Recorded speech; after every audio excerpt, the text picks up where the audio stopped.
She thought she'd left him in the past. But fate wasn't finished with their story.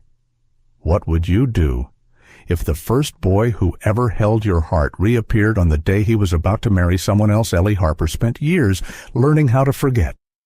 Forget the boy who promised he'd write. Forget the summer she gave him her trust. Forget the silence that followed. But when she looked up that autumn afternoon in Vermont, there he was, Daniel Morgan. No longer the young man from Silver Hill, but a millionaire groom in a tailored suit. And someone else's ring.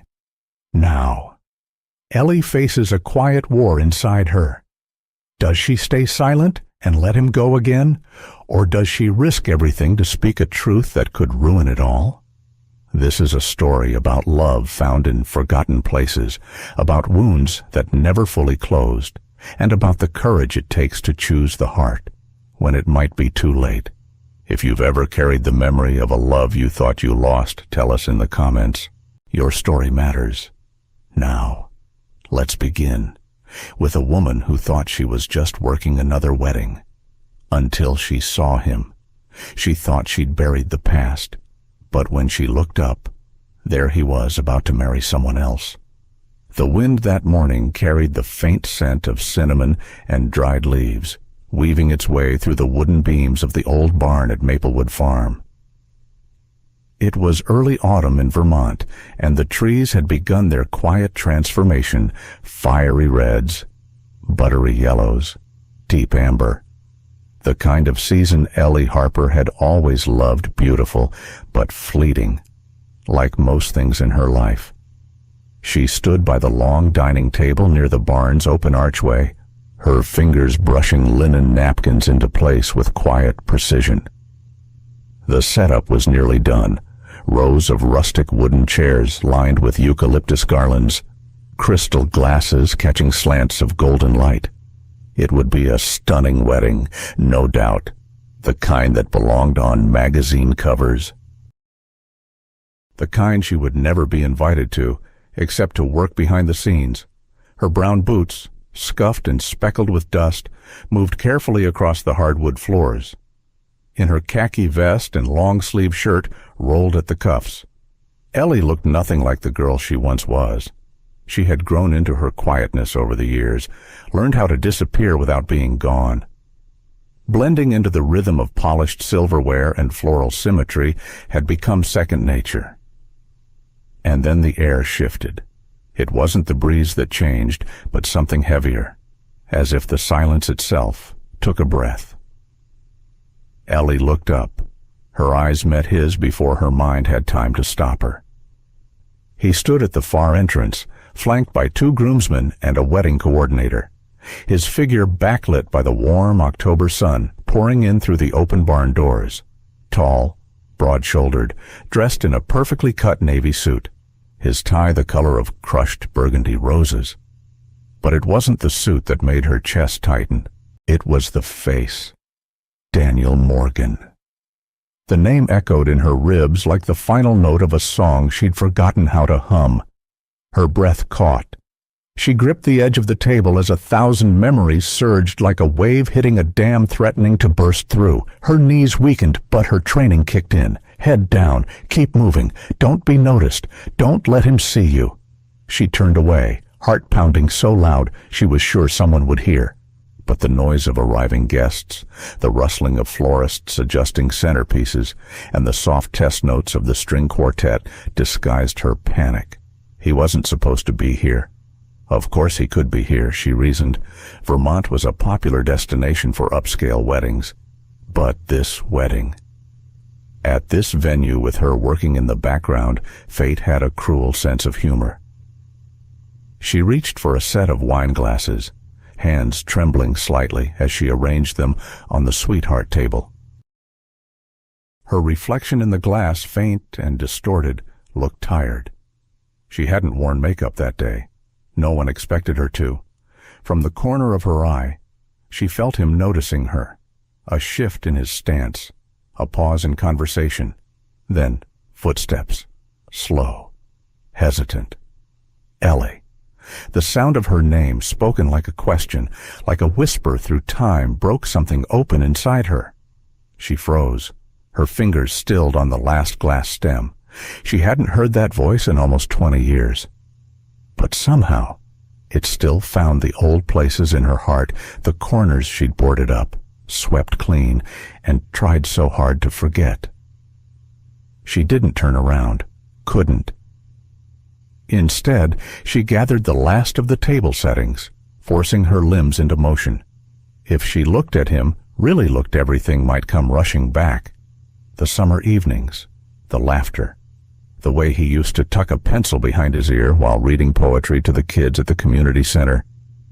The kiss that never happened, but lingered anyway. She stepped away quickly, weaving between the floral stands and serving carts, her breath short. Someone called her name, a coworker, but it barely registered. Outside the barn, the wind was cooler, sharper.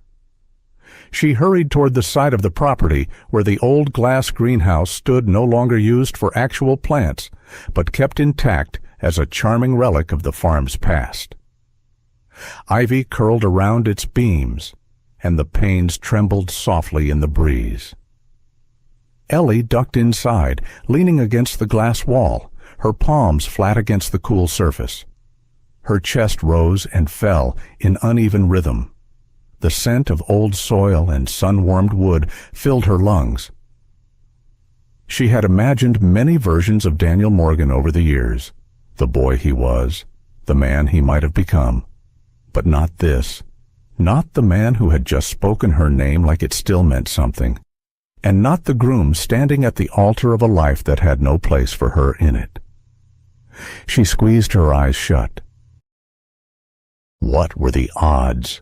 What cruel strand of fate had pulled their timelines together at this precise moment, with her in work boots and an apron, and him about to marry someone else as she sank onto the edge of an old wooden bench?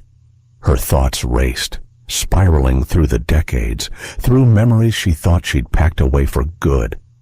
Outside, through the glass, she saw the edge of his suit pass by. Ellie pulled her coat tighter and whispered to herself, barely audible, "Why here, why now? Love begins in small towns, with dusty roads and borrowed books." The summer Ellie turned 16 was the kind of summer that left stains on memory's sun-warmed wood, rain on tin roofs, the hush of fireflies just before dusk. In the small town of Silver Hill, New Hampshire, life moved slowly, like a creek that had forgotten how to rush. Her days began with the smell of toast and her father's quiet coughing from the back bedroom. He used to be a mechanic before his body betrayed him, lungs worn out, hands trembling too much to hold a wrench. Her mother had passed when Ellie was 12, and since then, the world had narrowed to 2 rooms, 1 small garden, and a steady list of responsibilities. That summer, a group of college students arrived to run an enrichment program for local kids at the community center. Silver Hill didn't have much, just a library the size of a gas station, a diner that served only 2 kinds of pie, and a church that doubled as a food pantry, but it had children, and the town hoped this program might give them something more than dusty roads and dreams. Ellie wasn't part of the program, technically. She was too old for the workshops and too young to be an assistant, but she came anyway, helping set up tables, organizing art supplies, sweeping floors. It was better than staying home all day. That's where she met him, Daniel Morgan. He was 25, tall and lean, with dark hair that flopped over one eyebrow when he read. A senior at Harvard, though he never said it out loud unless someone asked. Most days he wore button-down shirts with the sleeves rolled up, and carried a worn leather satchel filled with books that didn't belong in Silver Hill. Steinbeck, Baldwin, Rilke. He had a quiet way of listening, like what you were saying mattered, even if you didn't think it did. And when he laughed, it wasn't loud, but full-bodied, like it started in his chest and worked its way up. At first, they didn't talk much. Ellie would nod when he passed, maybe offer a stack of paper or restock markers near his station. But one day, during a thunderstorm that canceled the outdoor activities, she found herself stuck at the center, past closing. Daniel was the only one left, sitting cross-legged on the floor, reading aloud to no one in particular, his voice low, measured, the kind of voice made for late-night radio or bedtime stories. She stood in the doorway, unsure whether to interrupt. "You like poetry?" he asked without looking up. She hesitated, then stepped closer. "I don't know. I've never really had the time." He smiled. "That's a shame. Everyone needs a poem or two that belongs just to them." From that moment, the space between them began to close. They started sharing pockets of the day, folding paper birds with the kids, cleaning up paint spills, sitting on the steps during break, passing back and forth a dog-eared copy of The Little Prince. He lent her books. She brought him black coffee from the diner across the street. They didn't talk about their families or about what came next. They just existed inside those summer weeks as if nothing else needed to be discussed. One afternoon, after the kids had gone home, Daniel found Ellie alone in the art room, her fingers smeared with charcoal. She had been drawing, though she never called it that. Just scribbling. He sat beside her and studied the sketch. It was of a tree. Not perfect, but real. Honest. "You have an eye," he said. Ellie shrugged. "I don't have time for art." "You don't need time," he replied softly. "You need space." She never forgot that. The days passed too quickly after that. The final week of the program approached with a quiet inevitability. People packed. Plans were made. Daniel would return to Cambridge. Ellie would go back to caring for her father, back to her quiet routines. But something in her had shifted. A door opened she hadn't known existed. On the last night, there was a small celebration, lemonade in paper cups, handwritten thank you cards from the kids. Daniel stood by the exit, saying goodbye to parents and volunteers. Ellie waited until the crowd thinned before approaching. She wore her mother's old cardigan, sleeves too long, shoulders a bit loose. In her hands was a sketch one she'd worked on secretly, the old oak tree behind the community center, drawn from memory. She handed it to him, no words, just the drawing. He looked at it, and then at her. Neither said anything for a long time. "I'll write," he said finally, voice low. Ellie nodded. "Okay." But something in his eyes told her the truth, not out of cruelty, but out of life. He didn't know how to carry her into the next chapter, and she didn't know how to ask him to. They didn't hug, didn't kiss. He left that night, walking down Main Street with his satchel and her drawing tucked inside. Ellie watched from the window of the center, her breath fogging the glass. The town was quiet again, and for the first time she realized how loud silence could be. The boy she once loved now wore a tuxedo, a diamond watch, and someone else's ring. The light filtering through the tall barn windows had changed since morning. It was softer now, gentler, less golden, and more amber, like the last hour before a candle goes out. Outside, the Vermont countryside stretched in shades of rust and ochre, leaves dancing slowly to the ground as if reluctant to let go. Inside, the air buzzed with quiet urgency, florists checking boughs, staff adjusting chairs, a violinist rehearsing in the far corner of the barn. Ellie Harper moved through it all like a ghost in her own life, present but not seen. Her clipboard was clutched a little tighter than usual. Her breath was steady, but shallow. She told herself it was the pace of the day, the pressure of the event, the need for perfection. But she knew better. He was here. Not just here. He was the groom. Daniel Morgan. It still didn't feel real, even after the moment in the greenhouse. even after hearing him say her name like it still belonged to his mouth. Ellie hadn't spoken to anyone about it. Not Rachel, not Rebecca, not the bride's coordinator. She simply walked back into the barn, head down, hands moving, placing cutlery, adjusting menus, polishing glasses that were already clean, anything to stay in motion, anything to avoid looking at him. But it was impossible to ignore the shift in the room since he arrived. People moved differently around him. Waitstaff spoke in hushed tones when he passed. Vendors lingered longer than necessary, hoping to get a word in. Even the florist, a woman who never looked up from her arrangements, peeked over her roses just to catch a glimpse. Daniel Morgan, someone whispered near the bar. The agri-tech guy. Wright built that vertical farming system out west. Sold it to 3 countries. Silicon Valley legend, another voice added. And he's marrying into the Davenports. That's old money royalty. Ellie didn't respond. She folded a napkin, then another. She had never cared much for wealth, or pedigree, or the kind of success that earned press coverage. But it was strange to hear Daniel's name spoken like a brand, like a company rather than a person. To her, he had always been just Daniel, the man who read poems out loud when he thought no one was listening, the one who taught kids how to fold paper cranes with hands far too large for origami. The man who looked at her sketches like they were treasures. And now, he wore a tuxedo tailored within an inch of perfection. His hair, once floppy and boyish, was slicked back in neat, distinguished waves. His beard was trimmed just so, and a diamond watch glittered subtly on his wrist. He looked every inch the powerful, poised businessman.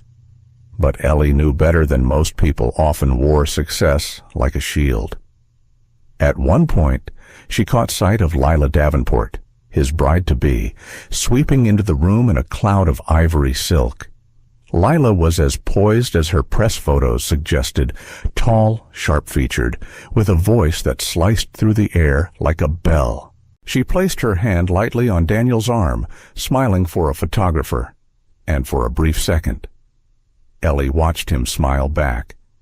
But there was a flicker, so fast she almost missed it. A hesitation, a dullness in his gaze, just before the smile arrived. The kind of look that said, "I'm here," but not entirely. She turned away quickly. Maybe she was imagining it. Maybe it was just the sting of memory clouding her vision. She moved toward the head table, fixing place cards, aligning cutlery, anything to stay busy.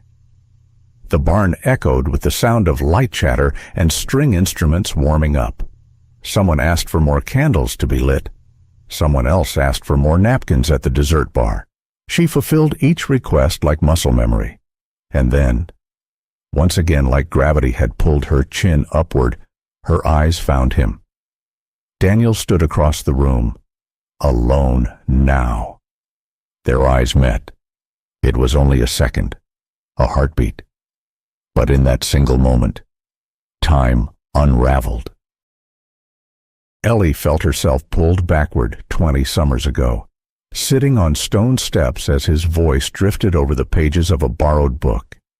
She could feel the press of warm air, the scratch of charcoal under her nails, the rush of wanting something she couldn't name. All of it came back. The wanting, the loss, the ache, and Daniel. He didn't look away.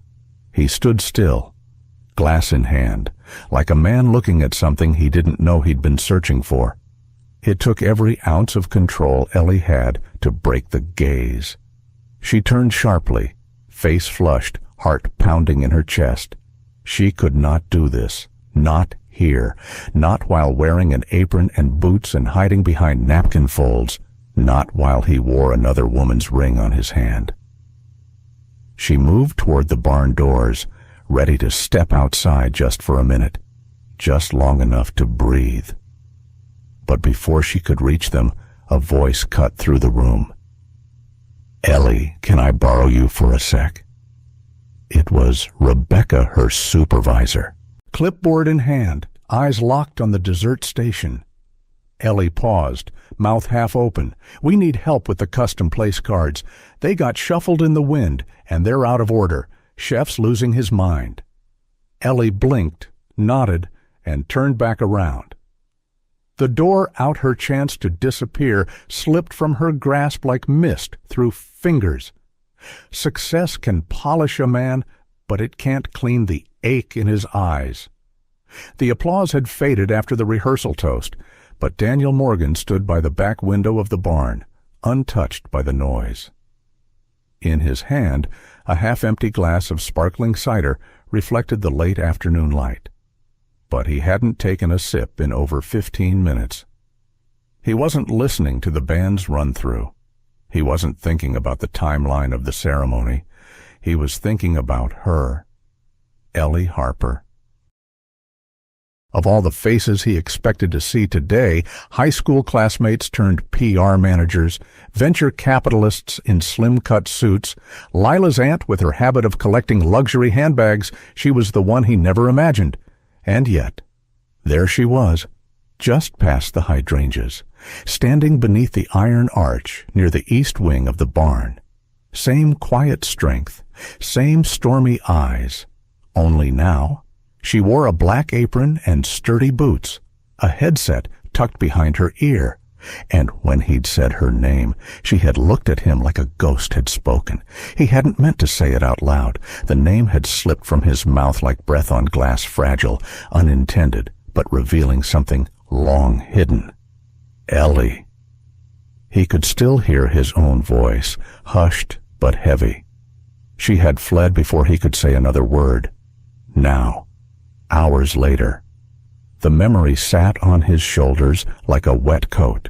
Daniel turned from the window and wandered slowly toward the hallway that led to the staff quarters, as if proximity might bring clarity.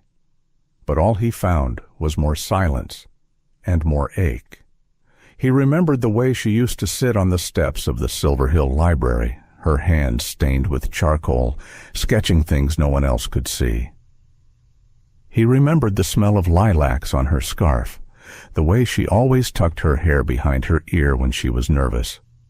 He had loved her, not in the noisy, fiery way his later relationships had demanded, but in a quiet, bone-deep kind of way that had stayed with him longer than he realized. When he left Silver Hill for Harvard, he had every intention of writing, and he had, at first, a letter tucked between textbooks, a postcard from Boston, a short note about finals. But then came the startup incubator, the whirlwind of late nights, code sprints, demo days, investors, pitches. His first big failure, life, with its teeth. The letters slowed, then stopped, and shame crept in where longing had once lived. He had always meant to reach out again when he had made it, when he had something worthy to show her. But by the time his first company was acquired, he'd convinced himself that chapter had closed, that she had likely married someone steady, someone local, someone who didn't get swallowed whole by ambition. So to see her now, here, and not as a guest or a vendor, but as staff, it twisted something in his chest. Not because he judged her, but because she'd once been the brightest, most quietly brilliant person he knew, and now she looked like she wanted to disappear inside a clipboard. Daniel Lila's voice floated in from behind him, light as satin but laced with a thread of concern. He turned, blinking back the haze. She smiled, but her eyes searched his. "You okay? You've been quiet since the walkthrough. Is it the seating chart again?" He shook his head gently. "No, nothing like that. Just a lot on my mind." She reached up to smooth the lapel of his jacket, a practiced, almost automatic gesture. "You're probably just tired. It's been a long week, between the investors' dinner, the media preview, and all of Mom's requests, honestly. I don't know how you haven't run off screaming." He offered her a soft smile. "You've done a beautiful job, Lila. Really. She brightened. "I just want everything to be perfect." Then, with a gentle squeeze to his arm, she moved back toward her bridesmaids, chatting about hair and weather. Daniel stood still. Her words echoed in his head. Perfect. This wedding. This life. This version of him, wrapped in success and social expectation. Was this perfect, or just polished? He made his way toward the service hallway. A few members of the planning team bustled around, checking clipboard notes, moving trays, setting up dessert displays. He spotted a woman in navy, one of the coordinators, and approached her. "Hi," he said, casually. "Quick question. Do you happen to know the name of the woman helping with the front of house setup earlier, dark hair? About this tall?" He gestured softly. The coordinator gave a quick smile. "Oh, Ellie. That's Ellie Harper. She's been with Maplewood for over a year now. Not part-time, she's on staff." Daniel blinked. "So she's here often, almost every wedding," the woman said. "She's one of the best we've got. Always early, always professional." Professional. The word settled like a stone in his gut. That meant she hadn't just wandered into this place. She hadn't been hired just for the weekend.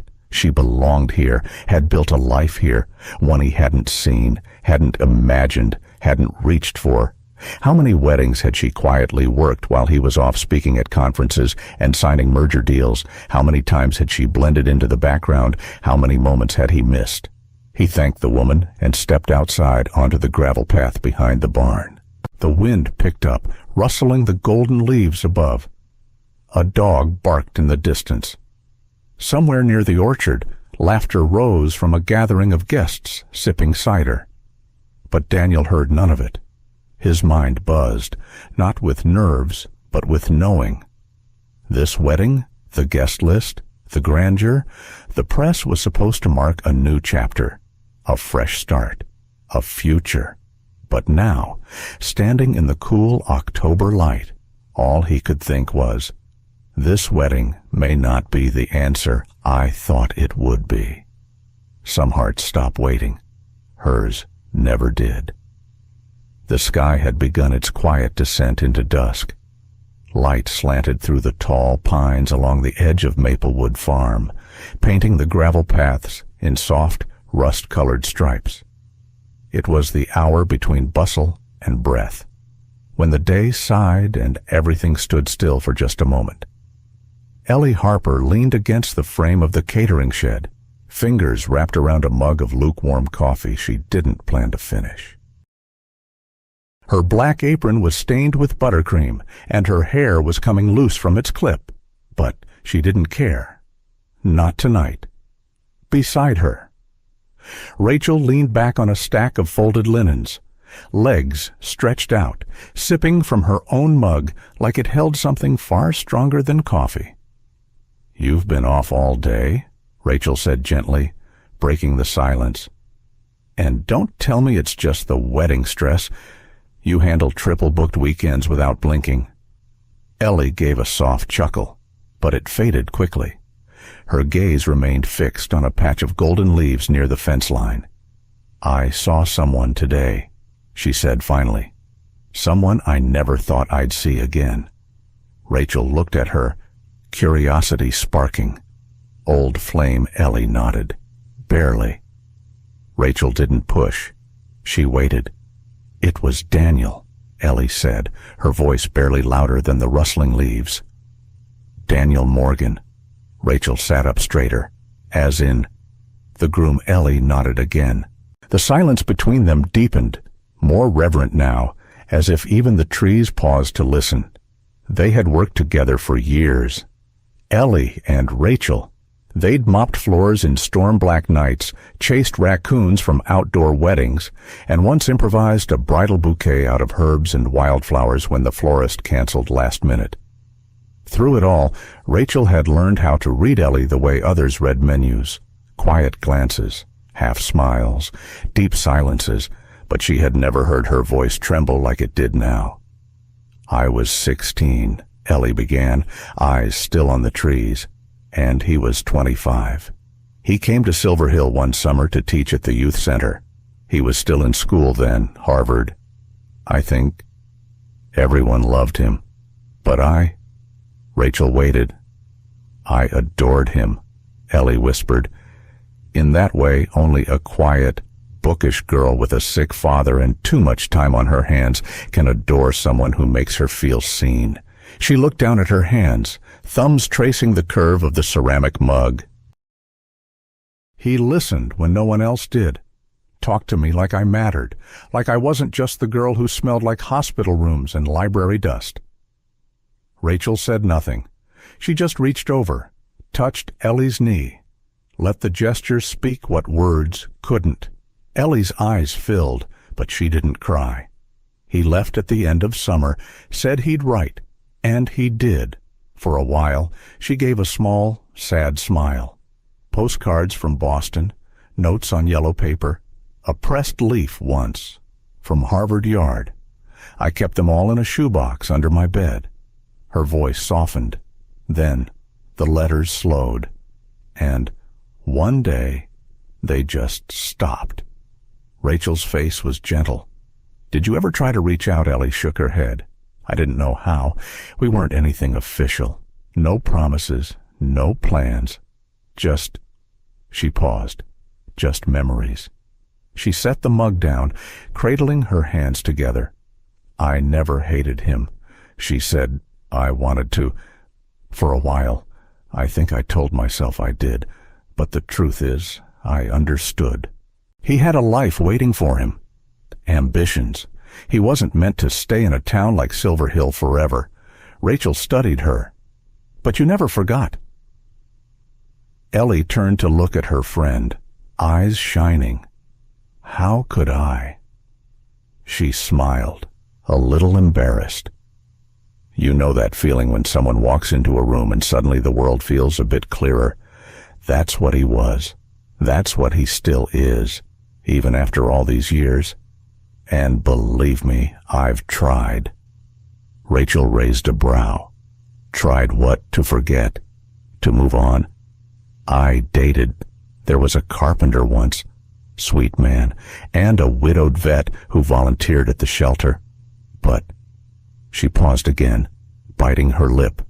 No one made me feel like I was listening to the world breathe, like I was home. The wind picked up slightly, tugging the ends of Ellie's apron. Somewhere inside the barn, music began drifting softly, rehearsal notes for the first dance. Probably. She closed her eyes, letting the melody settle over her. Then, as if to herself, she said, if I had the chance to speak to him, really speak to him, I don't even know what I'd say. Rachel leaned in. Well, what would you say? Ellie smiled faintly. I'd ask if he ever looked back, if he ever thought about Silver Hill, about me. She sighed, the sound long and quiet. And maybe I'd tell him that I still remember the book he left in my mailbox, that I still keep it, dog-eared. With the wildflowers he pressed inside, Rachel was quiet for a long time. Finally, she said, you might get that chance, you know. Ellie turned to her, startled, but Rachel just nodded toward the barn doors. You never know what people carry under all that polish and posture. Sometimes, they're listening too, even when they look like they're miles away. Ellie didn't answer right away. She looked toward the warm lights glowing from the windows, the distant sound of Daniel's voice mingling with polite laughter. She wasn't sure what scared her more, that he might not remember, or that he might remember everything. But as she stood, brushing dust from her apron, something stirred in her chest, not certainty, not yet, but a flicker of something softer. Hope, still fragile, but no longer silent. And as she walked back toward the barn, unaware that Daniel was asking about her at that very moment, she had no idea a secret even deeper than her own was about to rise to the surface. The most beautiful weddings can still hide the ugliest truths. The hallway behind the reception barn was quiet, too quiet. The kind of quiet that clung to the walls like dust in an old attic. Ellie Harper stood there, tray in hand, fingers pressed around the base of 2 untouched champagne flutes. She had only meant to take a shortcut, but then she heard voices low, hushed, clipped, and what she heard made the blood in her arms go cold. "He still thinks it's real, doesn't he?" The voice was unmistakably Lila Davenport's, measured, elegant, but sharpened at the edges. A pause. Then a woman's voice answered, older, cooler, like ice behind pearls. "Daniel is intelligent, but not unbreakable. He wants to believe that makes him easy." Ellie stilled behind the archway, holding her breath. The 2 women were just around the corner, standing outside what looked like a small powder room. "I've played my part," Lila said, the doting fiancé, the soft laugh, the touch on the arm. "Honestly, it's exhausting." Her mother gave a low chuckle. "You've done well. The Morgans are new money, but his company is ripe. Their IP patents alone could fund our expansion into Asia. 6 months of marriage, then we push for joint control. After that," Lila continued, "we wait for the cracks, then therapy, then distance, a clean divorce with the right payout clause." Ellie's lungs felt tight, like she was breathing through cloth. Her grip on the tray wavered. "This isn't about love," Lila said flatly. "It never was." For a moment, everything blurred. The air, the lighting, the hum of distant music from the barn, it all seemed to tilt sideways. Ellie leaned back against the wall, grounding herself. The coolness of the wood panel behind her spine, the slight weight of the tray in her hand, the rhythm of her heartbeat pounding in her ears like a warning bell. It was all too much to process. Daniel didn't know. He was standing at the center of this glittering event, about to sign away his name, his future, maybe even the company he had spent years building, and he didn't know. She closed her eyes, flashes of their shared summer flooding her mind, the boy who had read to children, who carried her sketchbook through town like it was sacred, who looked at her like she was the beginning of something good.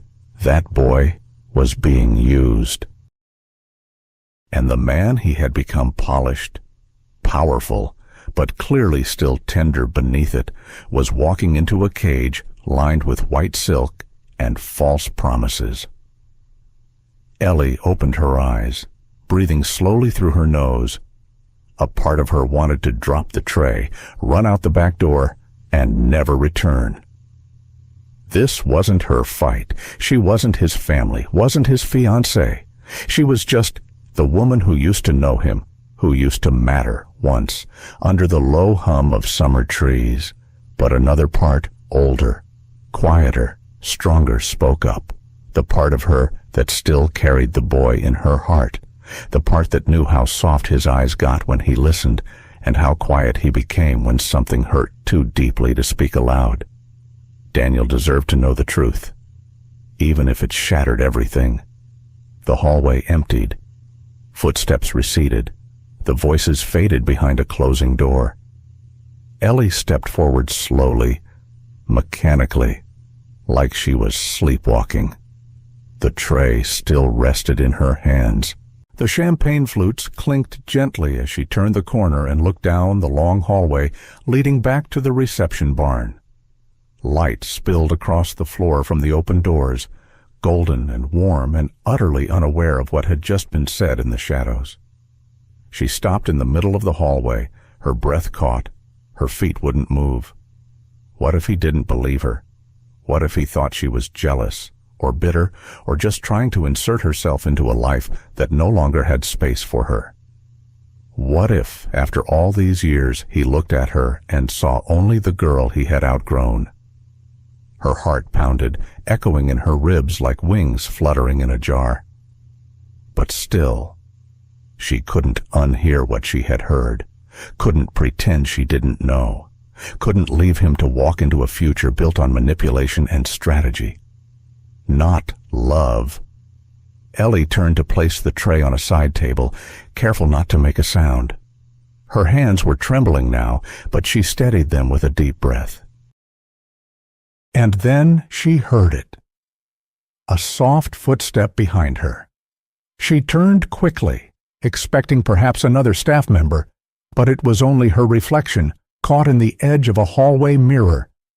For a moment, she didn't recognize herself. There she was, a woman in a pressed black uniform, hair pinned back, face pale but calm. A woman standing at the intersection of past and present, love and loyalty, silence and truth. And for the first time in a long time, she saw something steady in her own eyes. Courage. She reached for the doorknob leading back to the reception barn. Music drifted through the cracked laughter, clinking glasses, the beginning of speeches. Daniel was in there, smiling, likely, making small talk, oblivious. Ellie pressed a hand to her chest. Her heart was racing, but it was still listening, and it was telling her, you have to tell him, even if he turns away, even if it breaks him. He deserves the truth. She opened the door. Light poured across her shoes. She stepped through it. Some truths must be said where they began. The air behind the reception barn was cooler than expected, the late summer breeze carrying the scent of lavender and hay.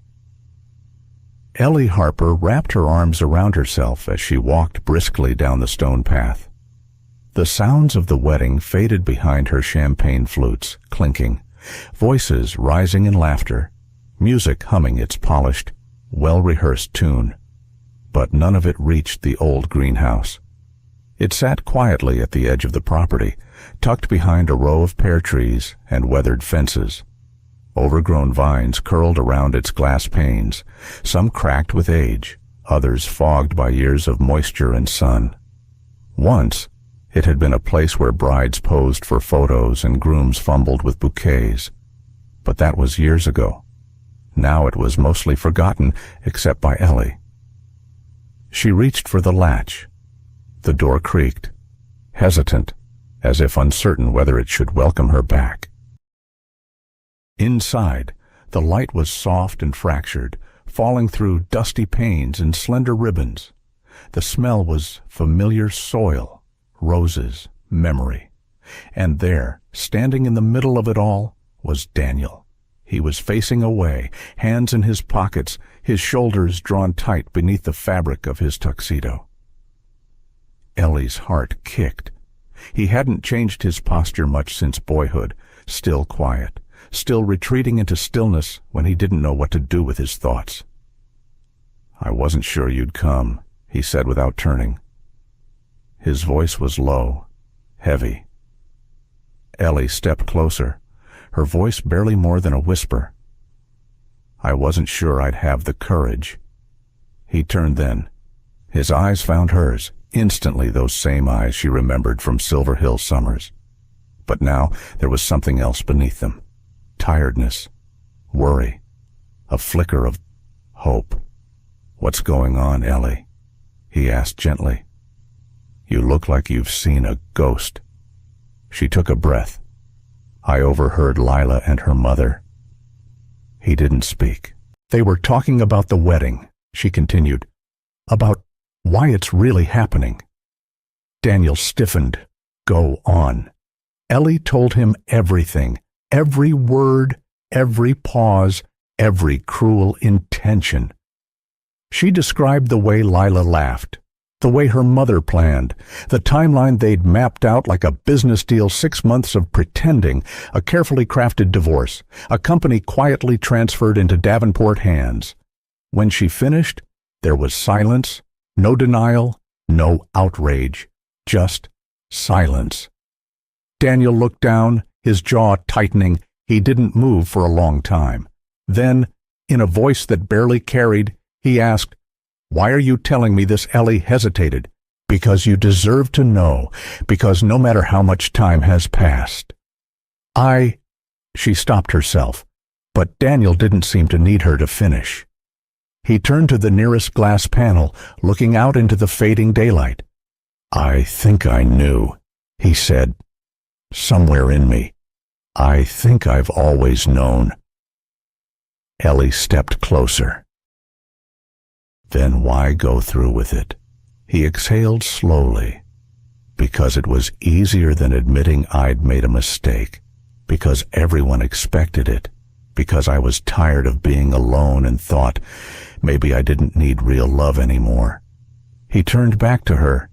"But when I saw you..." His words faded, but his gaze held everything he couldn't say. Ellie felt her eyes sting.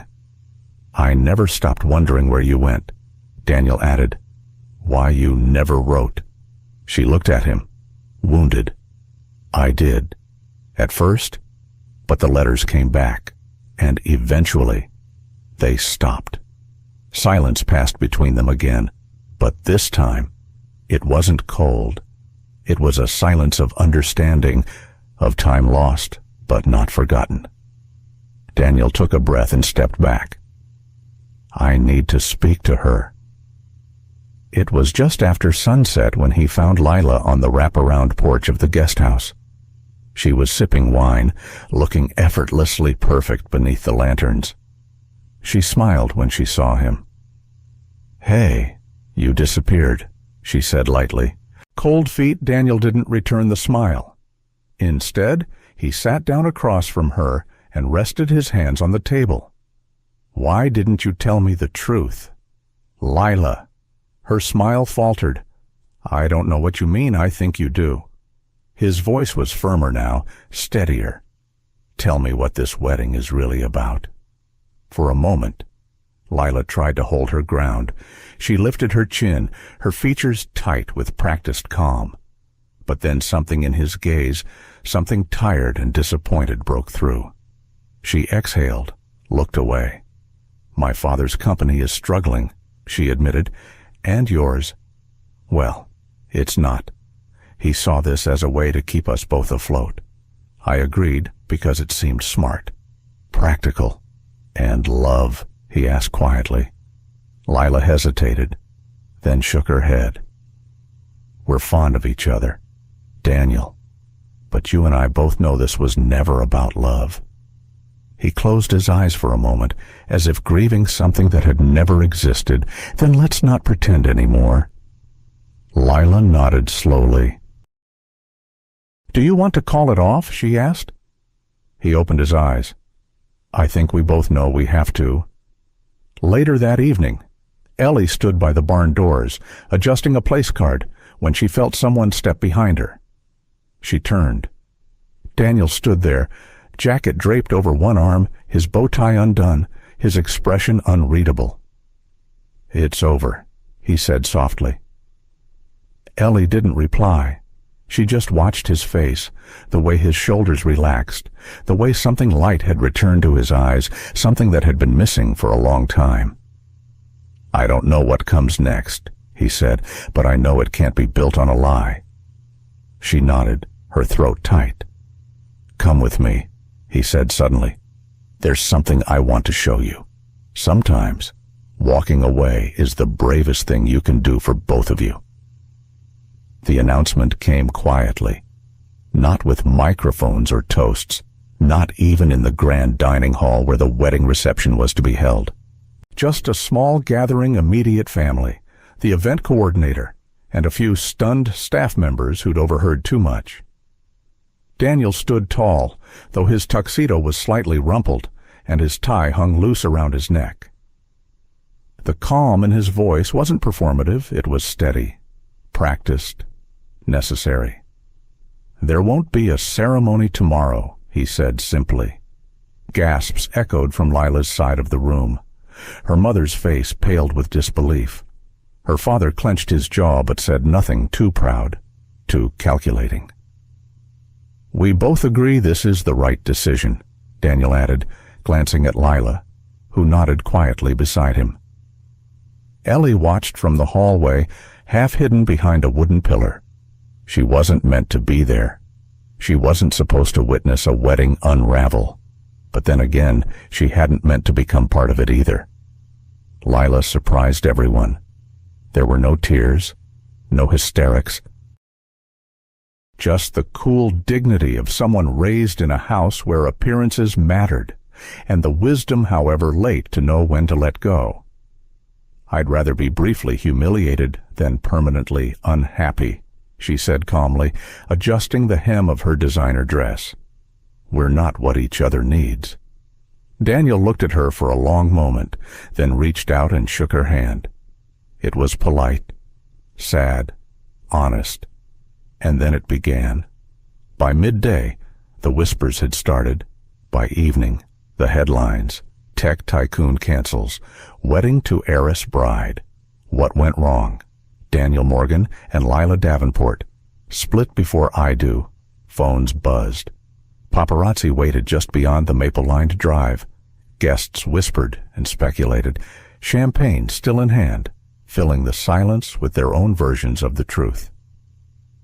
Daniel handled it all with a kind of weary grace. He issued a short statement to the press, thanked guests, asked for privacy, and said what needed saying without opening too many wounds. But the storm was coming, and he knew it.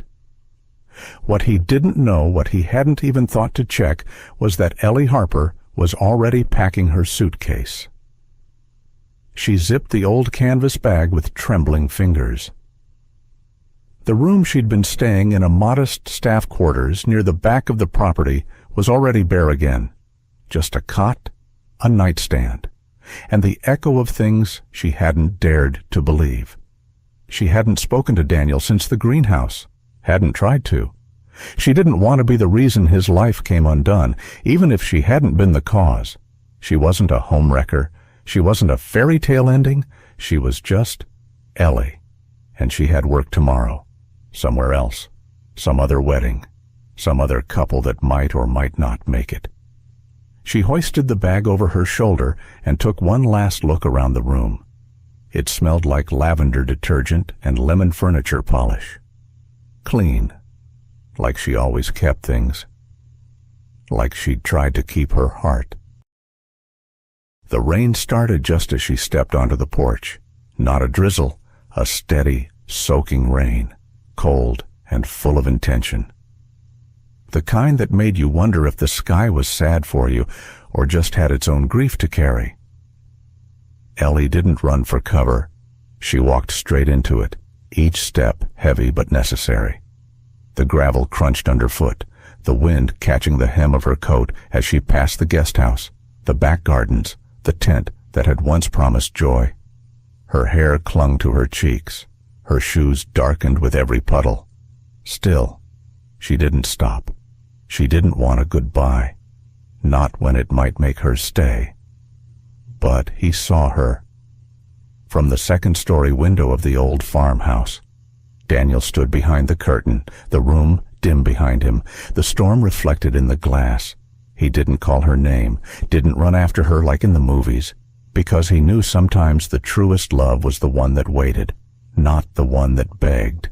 He watched her disappear into the tree-lined drive, her figure small against the gray sky, her bag bouncing slightly against her hip.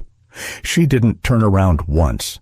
He let the curtain fall from his hand, then whispered, "Not again. I won't let it be again," somewhere down the hill.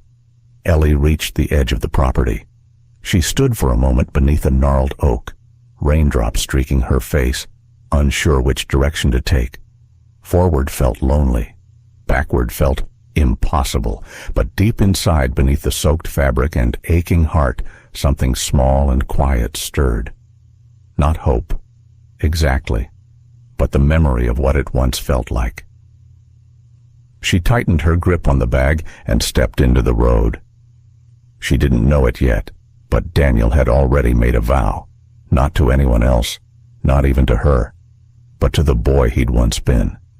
The one who had stood in the rain 20 years ago, watching a 16-year-old girl walk away, and let her go.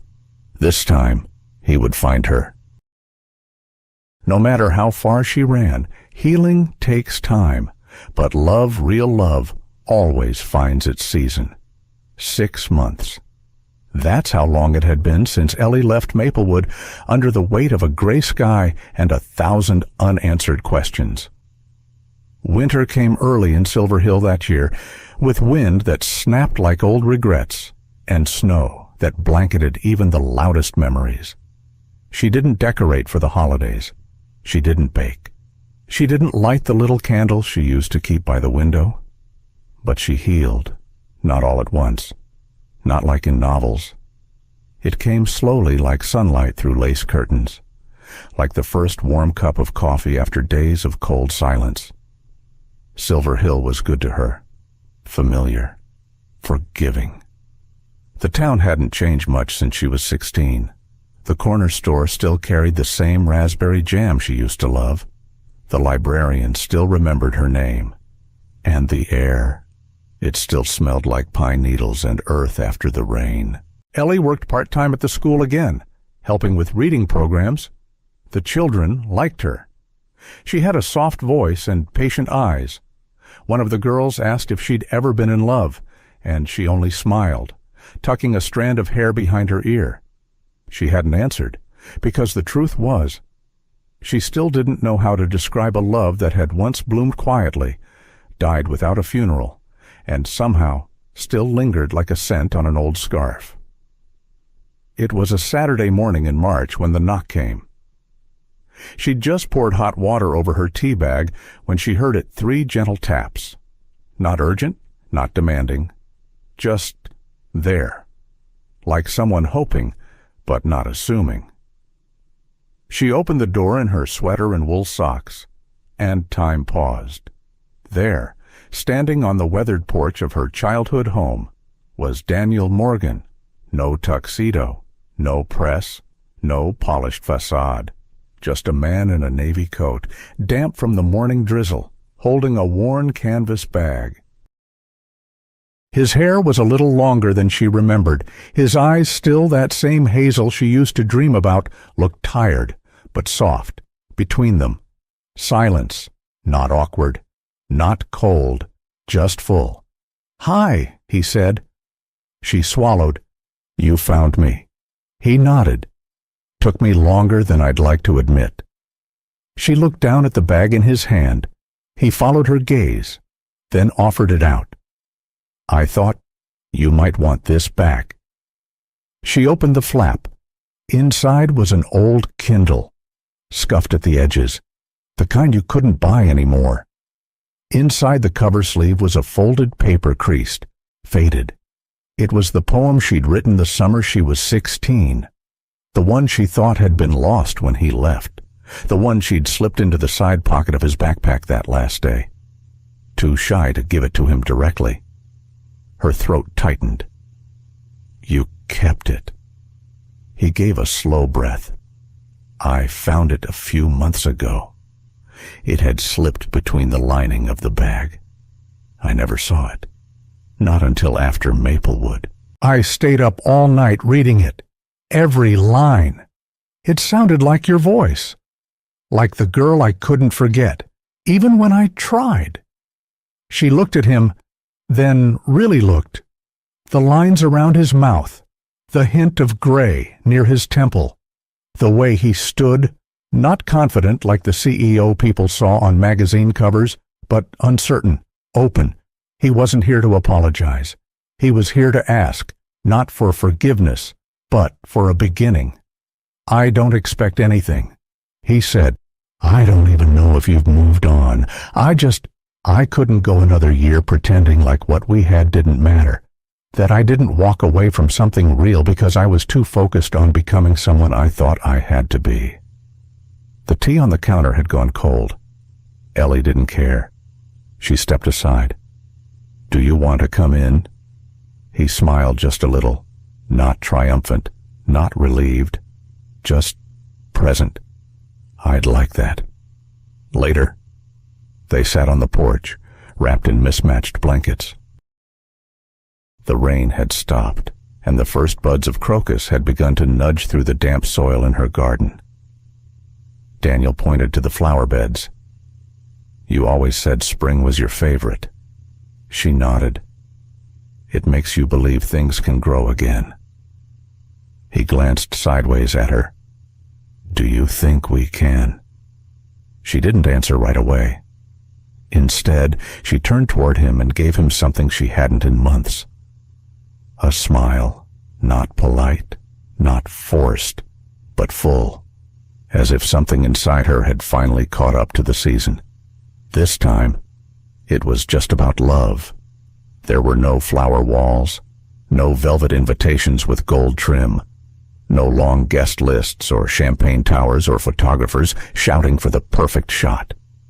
Just an old maple tree in Ellie's backyard, its limbs stretching wide like a blessing from the sky. And two people who had walked through nearly 20 years of silence, longing, regret, and rediscovery, to stand hand in hand in the place where it all began. It was a Sunday morning in late May, and the sun was soft on the grass.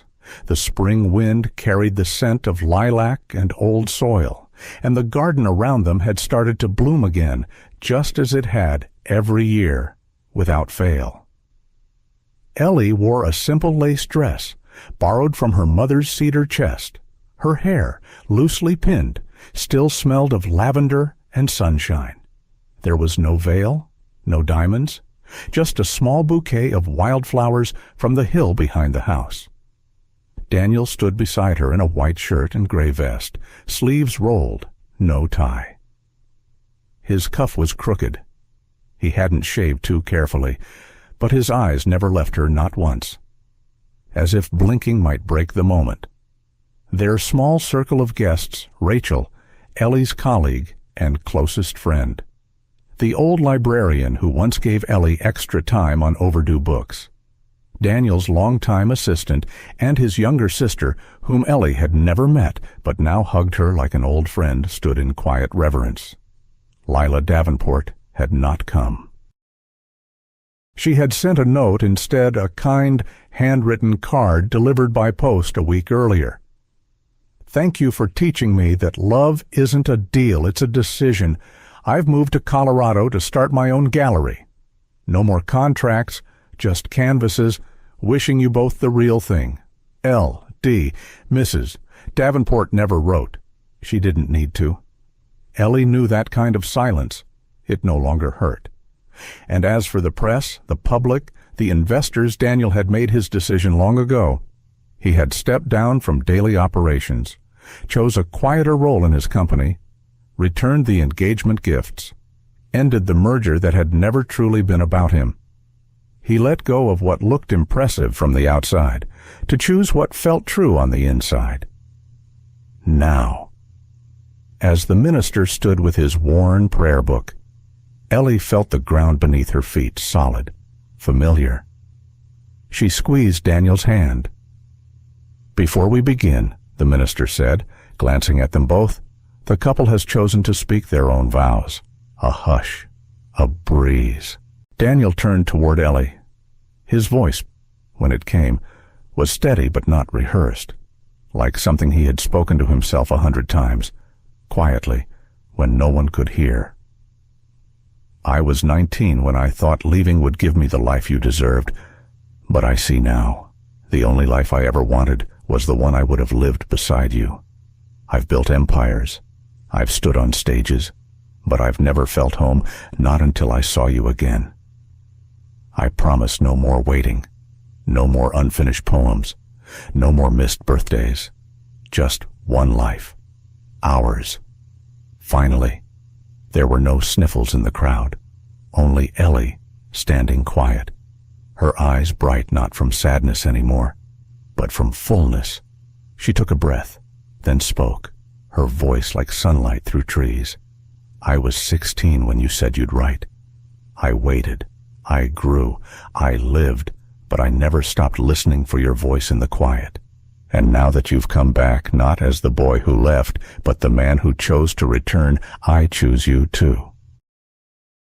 Not for what you were, but for who you are now, and everything we still have time to become."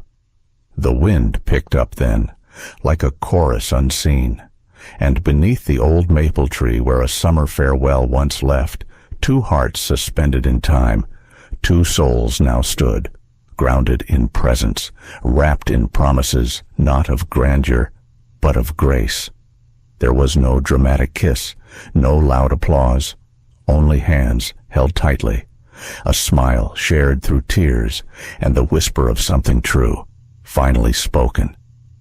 After the vows, they shared a simple meal with friends, lemon cake from Ellie's oven, roasted chicken Daniel had insisted on helping cook. Music played on an old record player, and Rachel convinced them to dance barefoot in the grass. It was the first dance they never had back then. Ellie laughed a laugh that felt like summer returning. Daniel spun her slowly, his fingers gentle on her back. In that moment, under the open sky, they were not CEO and event planner, not lost love and second chances. They were just two people, finally arriving at the place love had been waiting for them all along. As the guests said goodbye and the sun dipped behind the hills, Daniel and Ellie sat together on the porch, her head on his shoulder. No plans, no fear, just quiet. And the maple tree, blooming behind them like memory made real. Some stories don't need fixing, they just need finishing. And this one, finally, had found its end. But for Ellie and Daniel, it was also the beginning. Sometimes, life doesn't give us second chances right away.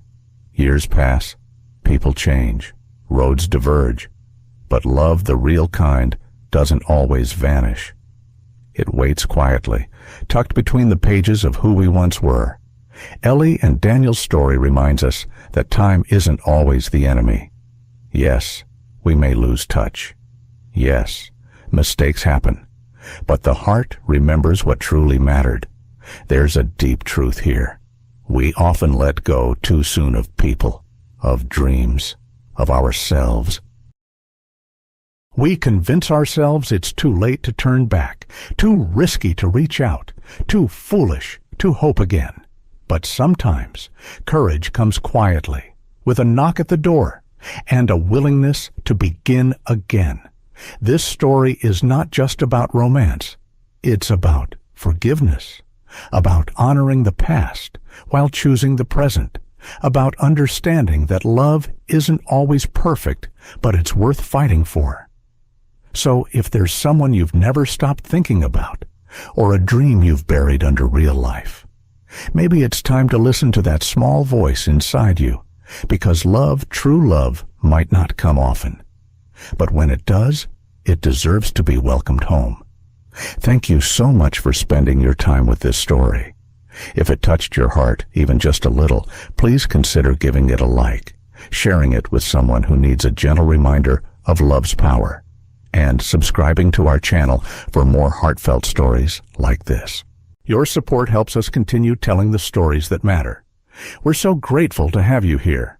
Until next time, take care and never stop believing in second chances.